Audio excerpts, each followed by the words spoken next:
ঝুঁকি নিয়ে পিরোজপুর নেসারাবাদ সড়কের নাপিতখালী সেতু দিয়ে প্রতিদিন চলাচল করছে হাজারো মানুষ।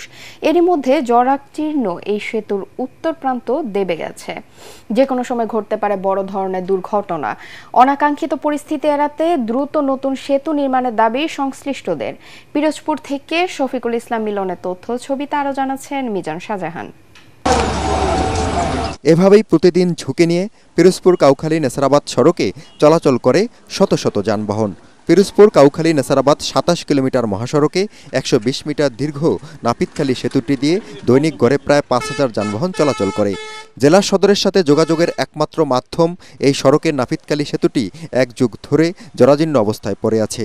নতুন সেতু নির্মাণ তো দূরের কথা, বরং পুরানো এই সেতুটির সংস্কার না করায় ক্ষুব্ধ স্থানীয়রা।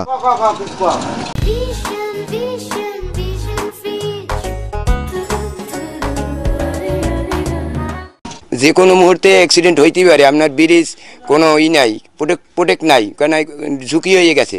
ব্রিজটা ঝুঁকিপূর্ণ, দুই জায়গা দিয়ে ডাববে গেছে এবং এই ফার দিয়ে বাস চলে, ট্রাক চলে, অনেক ঝুঁকিপূর্ণ। আমাদের অনেক রিস্ক হয়ে যায়।